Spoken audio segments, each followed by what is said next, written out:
If a husband wants something, a woman has to say yes. And if a woman says no and the husband forces himself either way, that is not considered rape in Sri Lanka. These girls are, because they did not know how to use a disposable pad. They also don't have money to keep buying cloth.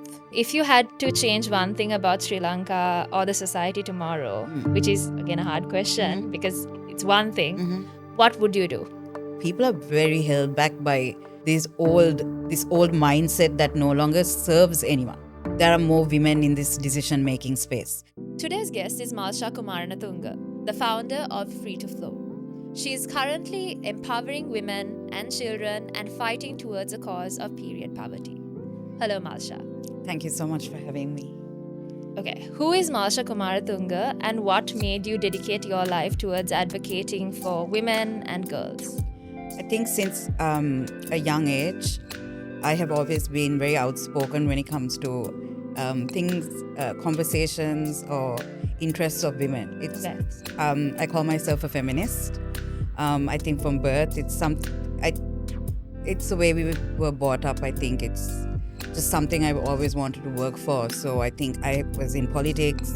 I've done a lot of work with women there. And then during the pandemic, this conversation I remember came up because a politician at that time said that sanitary napkins should be free, and there was a lot of backlash online, a lot from men, that something like periods should not be spoken about so openly. So I was like, why not? Yeah. It's a biological need of something that happens in our body. Why should we be embarrassed to talk about it on an open political stage? And especially like if you take our parliament, it's mostly men. So if they're not going to talk about it, who is going to talk about it? So I think that's where Free to Flow started. I think a great initiative, something like you mentioned, is not a topic that's being discussed as much in not only Sri Lanka but across the globe. So definitely a topic that is worth, talking about, expressing to the audience and making sure society is well aware of. Yes, and period poverty is, a lot of people think that this is an issue that's only in poorer countries or developing countries, but it's an issue in countries like America or United Kingdom. It still persists there as well. So it's an issue that is pertaining to women. It has nothing to do with how well a country is doing. But a lot of women in every aspect of their life, they suffer because of this, and which is why it needs to be spoken about. So would that be your first maybe segment where you opened your eyes after that conversation, after what you heard? Yes, reading the comments, it was shocking about like how people saw periods or their outlook or the way they think. It was just shocking. But I feel like, as you said before, things are changing, and I think men are not as shy when they hear the word period. Definitely. And when did you realize this wasn't just a social issue, but maybe something that was worth advocating for?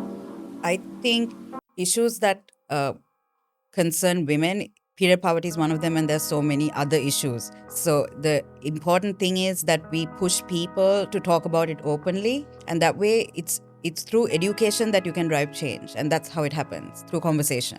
I think what you mentioned about education and conversation is very important, because without someone bringing it up, like you said, or people talking about it, that awkwardness doesn't leave the conversation. Yes. Like, you need to talk about it, you need to make society more aware. And I think, like you mentioned, people try to shy away from it and be like, okay, taboo topic, let's not talk about it.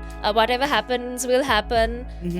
This is not something that can be fixed. These are things that we've heard, I think, over years, over and generations. like even conversations, we would a health minister at a time, we had a meeting with them. So we want to talk about removing the tax of sanitary napkins, and he to our face said, these are conversations that you need to have quietly. Like, there's no need to shout about it, like we can do this softly. And I think all the women that went, they were kind of like taken back by it, like that official would say something like that to us, like, oh, you can do this quietly, we don't need to talk about it here. Definitely, I think it comes with a deep sense of shame, I think, that everyone has, that this is something that we should be ashamed of, and something that we shouldn't talk about openly, like you mentioned. Yes. So yes, definitely a topic that I think everyone can learn from with our discussion here today. I think we've got some great questions lined up as well.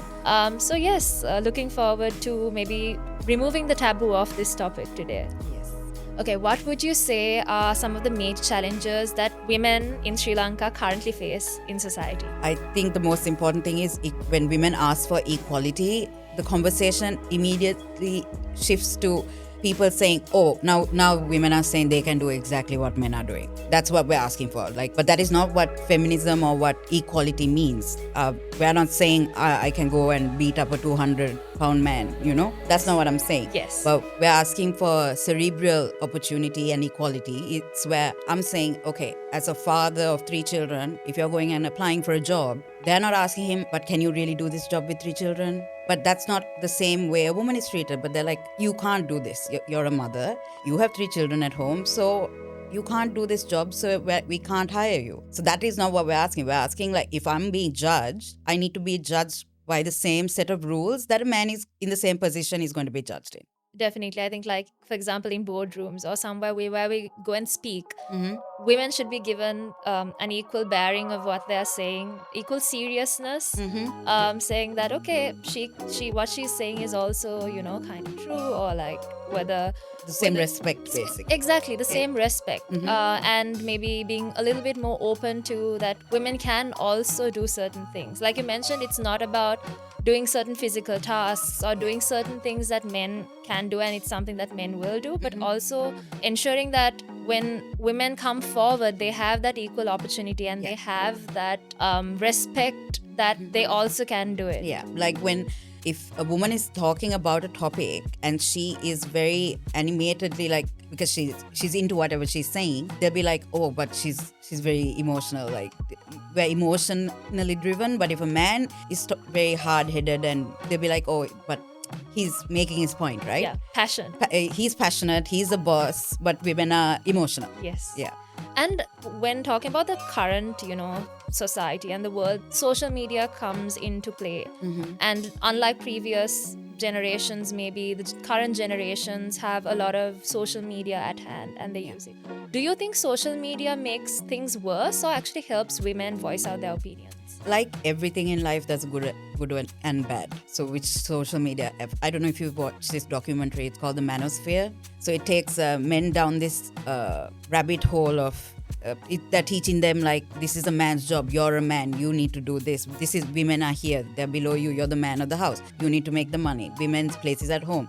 So I feel like I've had conversations with my male friends as well, where they really go down this rabbit hole and they're just like really affected. And even the ones that used to respect women it's shifting. Yeah. So like anything, you can educate someone to either side. Yeah. Yes, so I think again, no matter what, people need to respect each other, whether it's a man or a woman. And again, especially like you mentioned, when it's a woman and they're in an occasion or a place where they voice their opinions and not to put that person down. I think that's very important. Yeah. And again, talking about period poverty, how widespread do you think period poverty is in Sri Lanka? I think it's a huge problem in Sri Lanka. It especially, so we are from Colombo, right? So we don't see it as much. But when you go out, like, our work takes us to very far off places, and it's really crazy and sad what those girls go through. Like, we went to this school.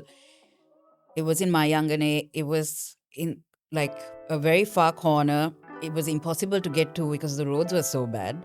And the principal there was a gentleman, and he was very nice, and he was like, thank you so much for coming. I have a daughter as well, and you're really helping these girls out, because they did not know how to use a disposable pad. They also don't have money to keep buying cloth, right? They will wear, maybe the household will cut one of the mother's saris up. And there was one school, they were saying, when the girls have periods, they are put in a separate room. They'll sit the whole day because their uniforms are white. They don't have any they bleed into their dress basically, and they sit on the chair and wait till all the boys and the rest of the girls like leave the school, and they will wash the chair, because now obviously you bled out on the chair. Then they'll wash their white uniform and change and quickly walk home.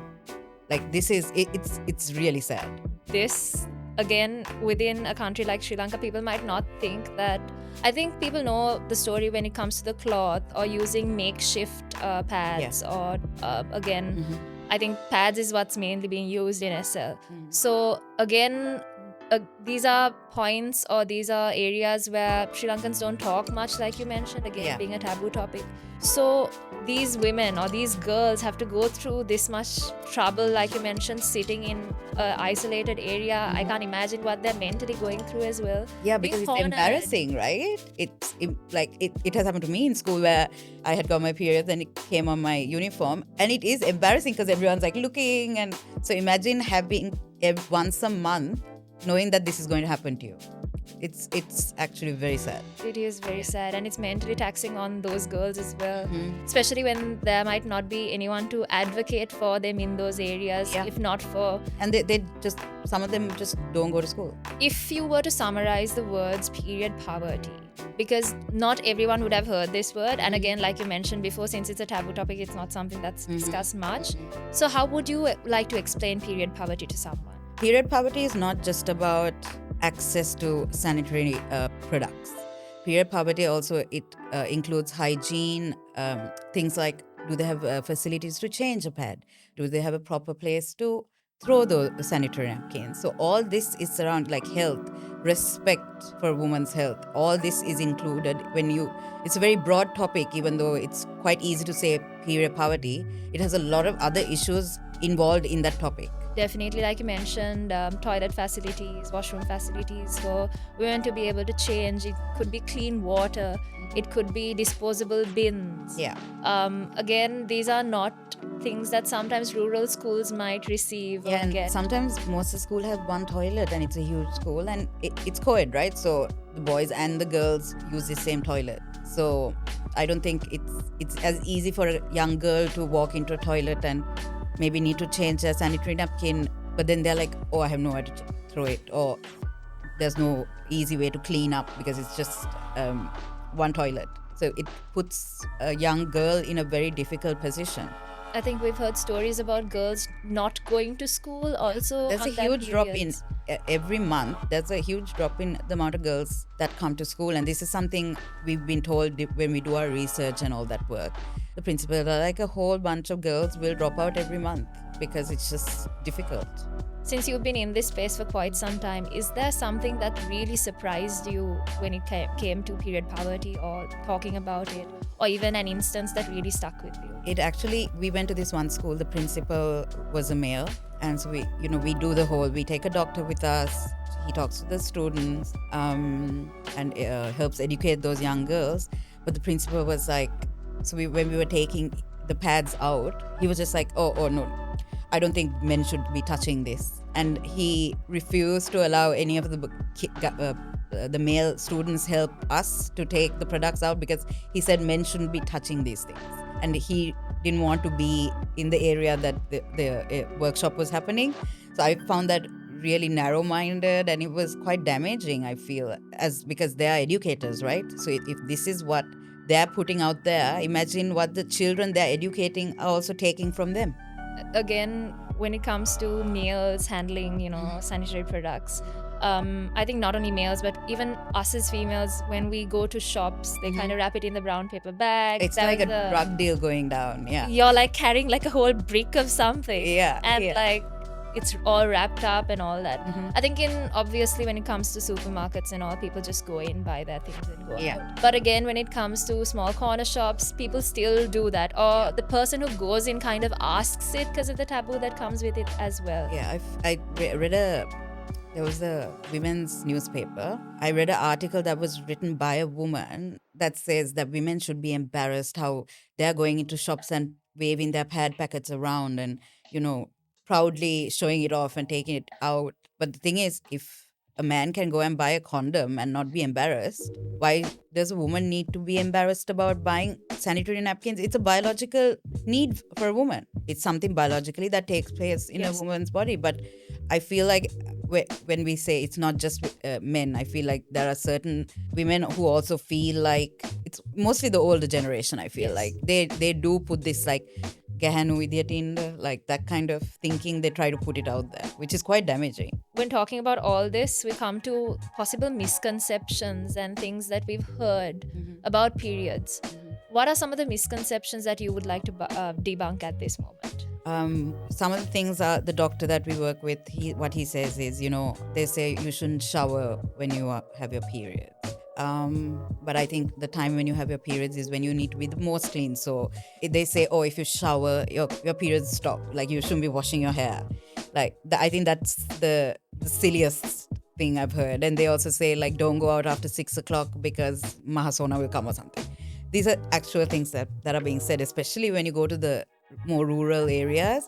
Like they tell the girls they shouldn't go out after 6 because some, I don't know how to say it, like some sort of evil Force, spirit yes. will come after you. But it's just so silly. But people do believe it. And another thing is like you shouldn't eat oily food. Of course, anybody should not eat a lot of oily food. That's just any human body. But yeah, these girls are grown up hearing these kind of stories, so they must be thinking we must be weird or we must be different, because that's what's being told to them.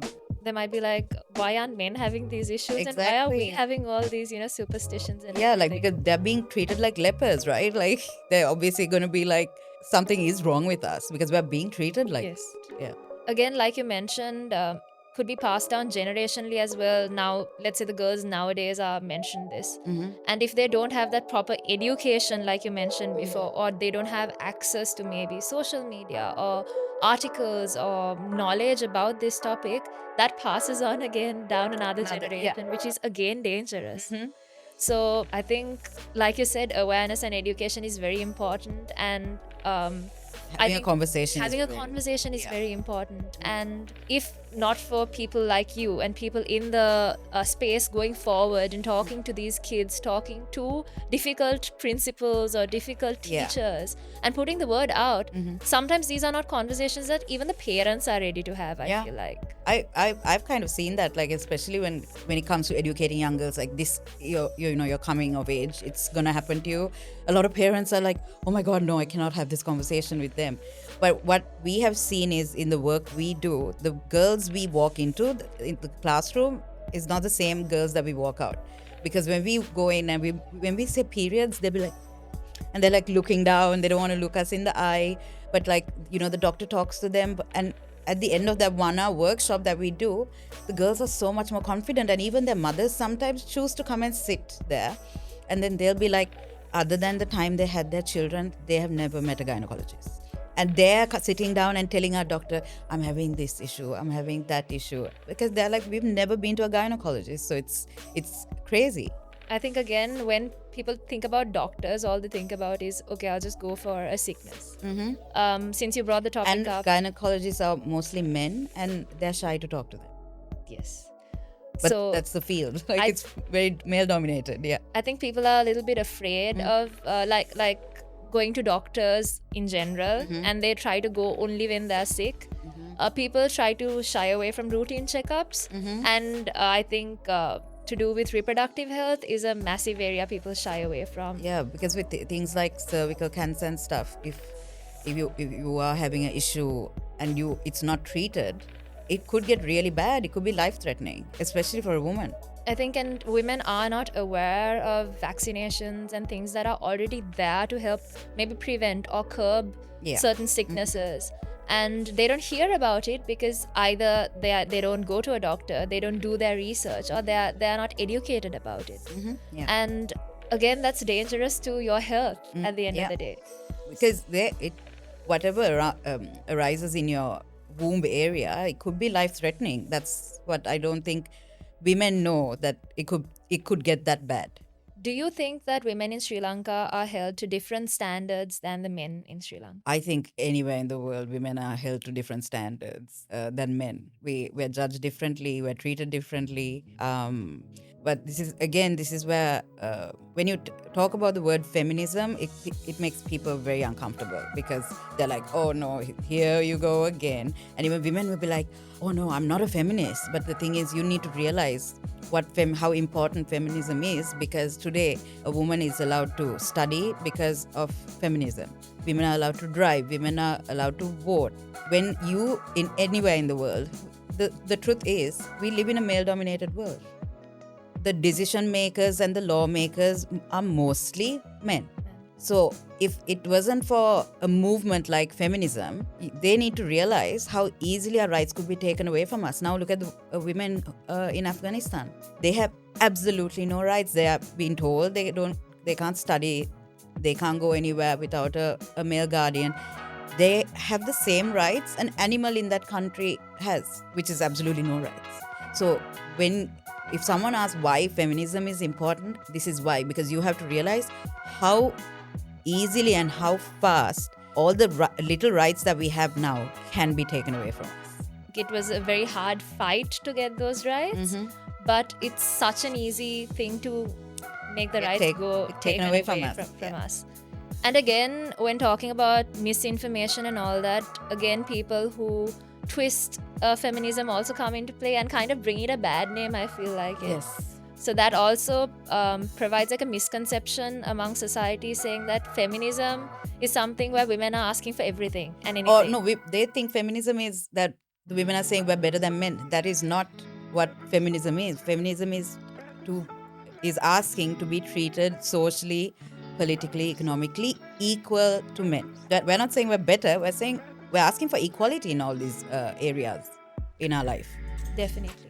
So when it comes to all these misconceptions, is there a misconception that you feel like is really normalized so much these days that people don't question it anymore? I think it's the double standards that we live by. Like if you, for example, if let's say a man has many partners, he's okay, he's the man, he's a player. And those are good names to be called. But if that was the case for a woman, she'd be called a slut or a hoe. But again, it has become so normal that women are not even questioning, but why am I being treated different to a man? Because that has become the way of life. That has become the norm.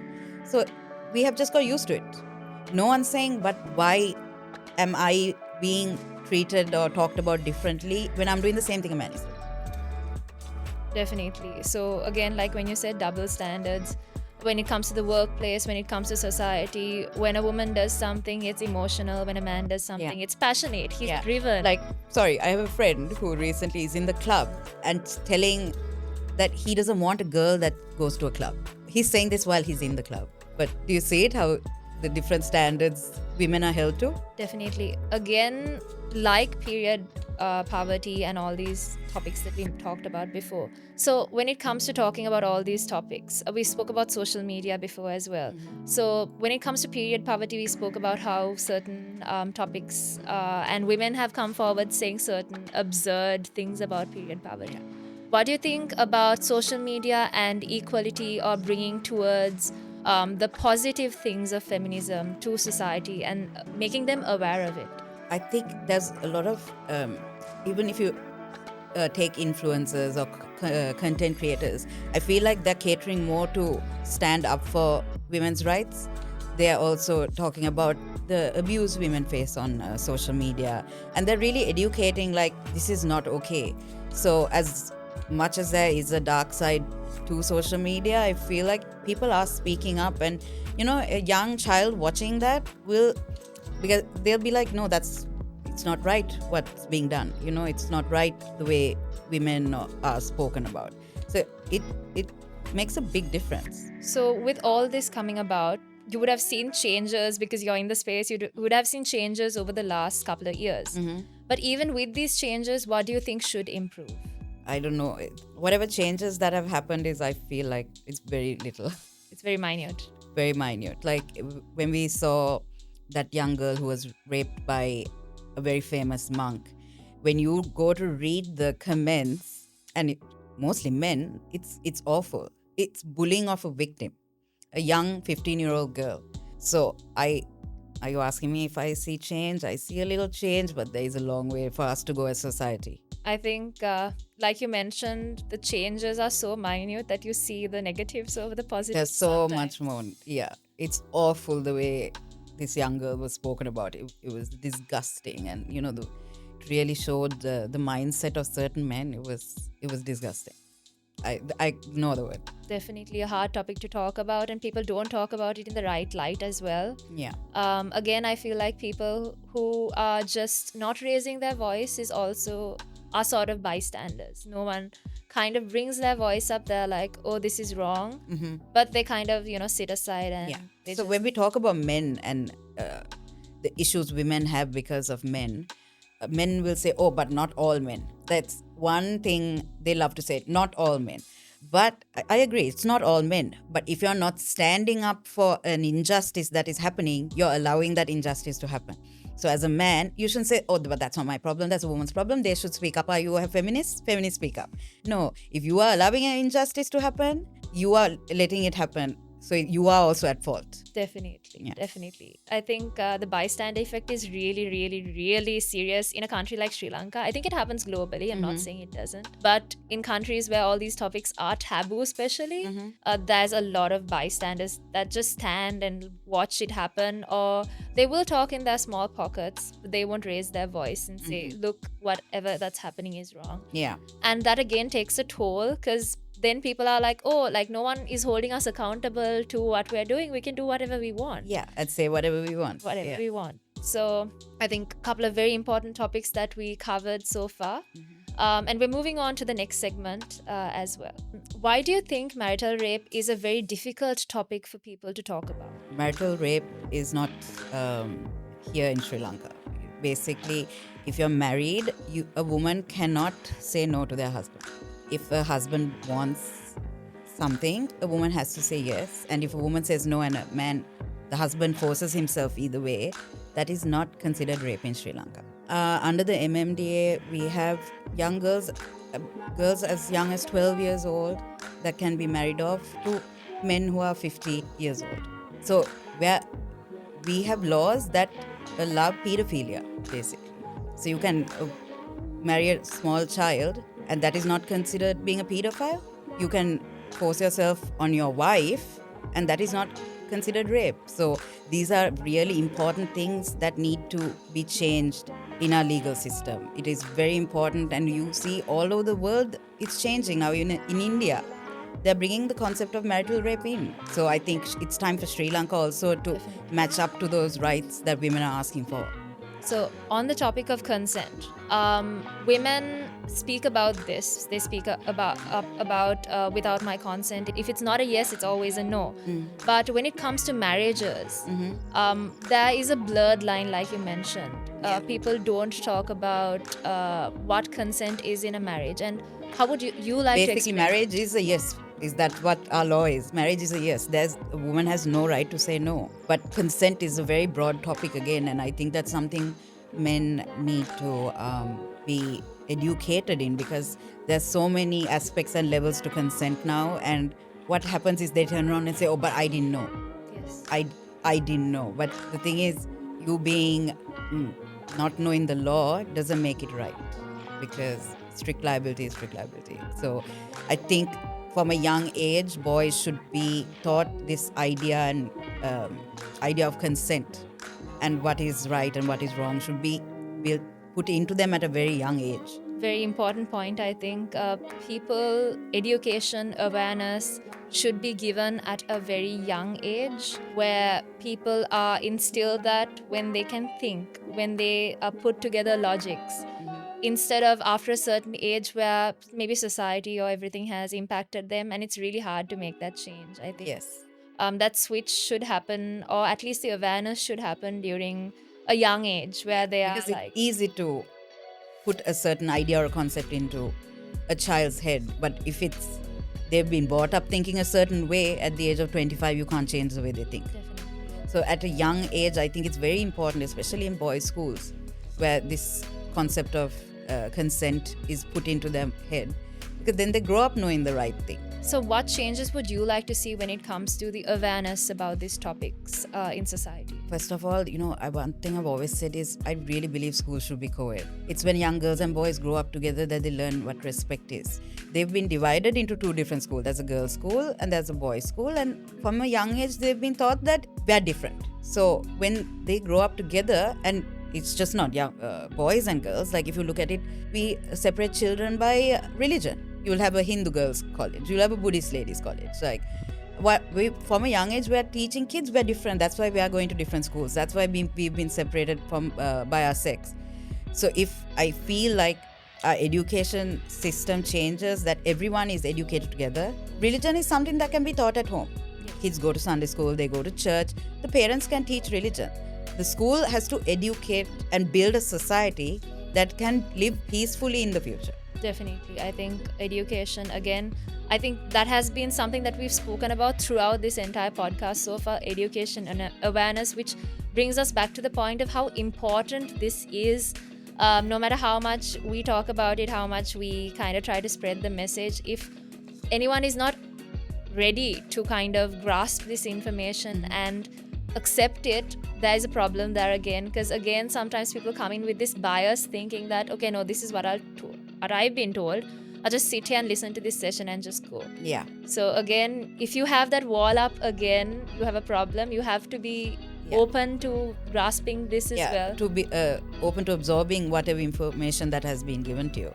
I think that again comes into talking about how kids are easily educated about this, and adults, we come into this with a bit of a perception on what we've been taught about. And again, the importance of about talking about these topics while everyone is young. Yes, because they'll say, but they're too young to be having these conversations. But we're not asking for you to go and tell a 4-year-old about consent and period poverty to get it, but there's an age that's young enough to be able to absorb what you're putting out there. And these are all, obviously, we're not asking for something illegal, right? Asking for basic dignity and respect is not asking for something bad. How do you think families or communities can help make the youth aware about healthy relationships and consent? All this starts at home, I think. So it really depends on the household you've been brought up in, what kind of father and mother you have. These things really affect. And as a dad, I think, they always say, it's a mother's job to be having this conversation, But I think as a father, if you are able to show that you can also respect a woman or think differently towards a woman and respect their rights and believe that they also should enjoy the same things a male is enjoying, or the same rights, they don't realize how things would change at home, because the kids will also grow up thinking, everyone does deserve respect in society, and so I think as a man and as a man of the house and the father of the household, they need to play a bigger part in how their children are raised. It's not just about bringing money home. Yes. It's important. Thank you for doing that. But, a man and a father needs to also get involved in how their children are brought up at home. Leading by example is very important. Very important. I think when kids kind of see, let's say, a son of a family sees how their father is treating their mother. Or even a sister. Even a sister. And then they're like, this is how we should treat women. So the more positive the example is, the more towards a positive side that people turn. Sometimes people do see the negative side and try to bring about change in themselves, and they're like, I'm not going to be this. But it's very rare. Yes. And most of the time it's so normalized that they're like, you know what, this is how people are treated. It's a vicious cycle that's just being repeated, and it's like a generational curse thing, I feel. It just goes on like that. If one person is not going to change, nothing is going to change. So since we kind of brought about this topic about child marriages, we know that child marriages is a big problem across the globe. Do you think it's as of a big problem in Sri Lanka as well? So Sri Lanka has changed the age of marriage to 18, so I think that's fine. But the only problem is under the MMDA, it's still allowed. So I think what I believe is one country means one law. Everyone should be held to the same law. Everyone should be given the same rights or the same level of restrictions. So there are things that should be changing, and I think there's a lot of people who work in that space who's doing a lot of work, and you see changes are happening. It's happening slow, but it is happening. It is happening. Yeah. Like we mentioned, minor changes, we're still seeing minor changes, but eventually someday. From day one to one day. Yeah. Why do you think these communities still practice this, or why do you think this is still happening in these communities? I think as time goes on, traditions change, people's morals change. So in this day and age, I think where a 12-year-old child can get married, it's just not acceptable. But I'm sure there was a time in history that obviously young people got married very young, and girls also got married very young. So I think with time, our laws also need to change. So Now we are fighting for animal rights, which we don't have in Sri Lanka. The thing, society needs to change. The law needs to change to fit the changes in society that's happening now. Definitely. And what do you think should happen at policy level to help, protect these children or the community in general? I think, again, when we talk about policy, the policymakers are in parliament and it's mostly men, which is why it's so important that there are more women in this decision making space. For example, we saw during Maithripala Sirisena, he was a president at that time, and they were having a discussion about abortion laws.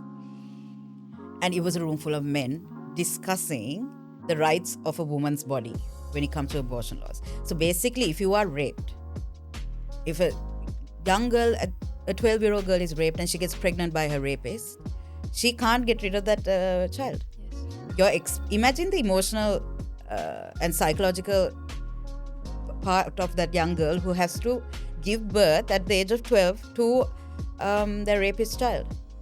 But again, we have a bunch of men in a room deciding what a woman can and can't do with their body, which is why it's so important. When we say more women need to go into parliament, and women, you all really need to think about this. You're allowing another sex to make all these decisions about what you can and can't do and what your body can and can't do. So it's very important that you realize we need to push more women into this decision-making space so that everyone has equal footing. Yes, definitely. I think, again, women need to come up, speak up a little bit more, maybe convince the policymakers, because like you said, majority of the policymakers are males. And women need to come push for this agenda and be like, look, this is a problem that we are seeing, and we as women cannot do anything because you are who are in power or who is in power, and we would like your help to kind of curb this problem. Yeah. And I think we need help from both men and women in society alike to help push this initiative. Because it's not just a woman's problem. Women's rights also is a societal problem. So I think it's not just a woman's journey. Men equally need to be involved in this journey going forward. We spoke about the topic of rape, and a lot of child rape happens in Sri Lanka. How would an adult be able to identify maybe a kid or a child who would be at risk? I don't know how to answer that question. I'm not well versed in that. So topics like consent, marital rape, and these topics are mostly avoided, right? So why do you think these topics are avoided, and what can be done to bring about these topics to conversation? When you see that when a girl child or a woman says that she's been raped, when she even goes to the police station, they are always advised not to take it forward. This is going to be very difficult on you. You're going to have to repeat this story and live through the tragedy that happened to you over and over again. Best you sort this at home. So I think education is not just of children. I think even when it comes to our police, they need to be educated on empathy and how to handle such fragile topics. But because we see how women are being treated when they go to the police station is with the same brutality that they deal with the other issues. But I think our police, they need to be really educated on how they can speak to these girls or have more female constables to be able to talk to these girls and be treated with some respect. Like if a woman has been dealing with domestic violence, her husband is beating her at home. She goes to the police station. What is she told? Gedara prashnayak ne gedara balagan. But it's not a gedara prashna. It's a legal issue. I mean, a woman has rights. She doesn't need to put up with that. So I think the police, first of all, need to be really educated on how to handle these situations. Definitely. I think when talking about all this, what right away came to my mind was something that Know Your Neeti did about a stage drama about how this girl is being raped by her ex, and how the police is like, oh, that's the ex-boyfriend, like, y'all sort it out. And then how society puts her down, how the judicial system puts her down, and how she is judged for the whole process, and that she does not get justice in the end. And it's such a heartbreaking story, and the amount of chills and goosebumps. I went with a couple of friends, both female and male, And by the end of it, all of us were in tears. So Yeah. that's just one story, and that again, they had created. But there could be so many stories like that in society, Yeah. that people don't get the punishment that they deserve Yeah. because of what they put someone through. Sometimes because the victim again doesn't want to go and keep repeating the Yes, story. because being raped is more embarrassing than being a rapist. That's how our society operates. Because a woman or a girl child is, or their family is made to be embarrassed that this happened to their child. But whoever did the raping, their family, there's nothing embarrassing in that situation. So there's a lot of shame, and it's really sad. And you talk about the judicial system. It takes 12 years for a rape case to finally see the end. 12 years. So you're expecting this girl to suffer for 12 years before she gets justice. And eventually, I'm sure after a few years, she's like, this is not something I want to pursue anymore, which is why a lot of these rapists get away with it. Because who will go to court for 12 years? And which is why our judicial system also needs to learn to finish up these cases fast, especially when it comes to very sensitive topics like this. Again, and when it comes to topics like awareness and education, how important it is that society does have awareness on topics like rape, consent, and child marriages, because we know that sometimes women aren't aware that they have to go to the doctor as soon as they know that this happened, or Yeah. before they wash off the evidence. Yeah. So these are topics I think that women aren't aware of. How important do you think this education is? Yeah, I think education happens in many sense. Like even if you take the media, like our channels that people watch on TV, mostly, like even they can play a huge role in educating society, because there are people sitting at home and watching. So you can actually have TV shows that have difficult conversations. Or, like you'll have TV shows that are surrounding women's topics, but I feel like they'll always talk about the most easiest little, like on the surface topics. They don't really go into the harder topics. So I think the media can play a huge role in bringing about change. So, what role do you think that the communities should play in protecting these vulnerable society or communities like women and children? I think it's the only change you can bring about is through conversation. I think where there's an open dialogue, there is a huge scope for change. When talking about your work, there could be instances where you've gone through a lot of emotions hearing these stories or working with this community. What's something that really struck you emotionally and you still remember to the day? I think it was the story I told you earlier about, like when a child, like a girl child, doesn't know how to stick on a disposable sanitary napkin. That something so simple, like, because we went and we were like, okay, everyone knows how to use this, right? So we kind of gave it out, and then the teacher comes and tells us, can you tell them how to use it? It's a disposable, simplest thing, but they have never seen a disposable because they use cloth or nothing at all, or they just stay at home. And that was really heartbreaking, because we know there are times we've gone out and we've got our periods, and how stressful it is, because we're like asking other women around us, do you have a sanitary napkin I can take off you? So imagine, like, it was so heartbreaking that they didn't know how to use it. So we had to literally be like, okay, your underwear's like this, and like basic things like that we had to tell them, and that it was sad. So we spoke about how the progress with all these topics is very slow. How do you stay motivated when there is such a slow progress happening? So when you say about the progress is very slow, as workers in this space of period poverty, we have to teach about all available sanitary products. There are tampons, there are reusable pads, there's now they have the Diva cup, then you have the disposable ones, obviously. We had a workshop with nurses, so it's women in the health sector, and we were talking about the Diva cup, which is more economical. They can use it for 5 years, they say it's more comfortable, and the head nurse has gone and complained that we were pushing for girls to lose their virginity, and they stopped the workshop halfway because this lady just did not. And the doctor who went, and they were like, oh, does the Diva cup make you lose your virginity? And then the doctor was like, no, it has nothing to do with that. This is a product for you to use for when you have your periods. they stopped the workshop because they said we're promoting the girls to lose their virginity. I think again, education to wear a tampon or a period cup stays in anatomically in a woman's body Yeah. is again not a topic that lots of people talk about. So people think they're very it's uncomfortable. kind of, yeah. Yes. So since it's So well, an it's internal like they thing, think we're promoting a different lifestyle, like they're acting like it's but it's just when you're educating someone, you have to educate them on all the products that are available, and you can choose one that best fits you. fits your lifestyle. If you had to change one thing about Sri Lanka or the society tomorrow, which is again a hard question because it's one thing, what would you do? I feel like most of society is very backward in the way they think. I don't know. I think us as Sri Lankans, we're very attached to our culture and our traditions, and that's very important. But I think in this day and age, we also need to think forward and change the way we think. People are very held back by this old mindset that no longer serves anyone. Definitely, I think again education and awareness plays a major role when it comes to all. Yeah, and also like when someone is telling a different, you and I can have two completely different viewpoints on one topic. Definitely.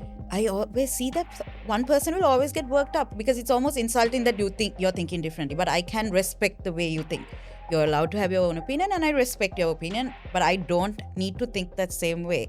But it's almost that it gets physical, like, oh my God, like they're so emotional and they get so driven that it becomes like it's like physical fight towards the end of it. They don't understand that we can agree to disagree and Exactly. still have our own concepts, still come together, talk about it, but not have a fight or not, because people take it so personally that And they're disrespected that you think differently. Definitely. So I think definitely people need to be open to these conversations and be open to taking points that you feel like, okay, this is something that I can learn from. If it doesn't fit you, just let it go. Right. Move on.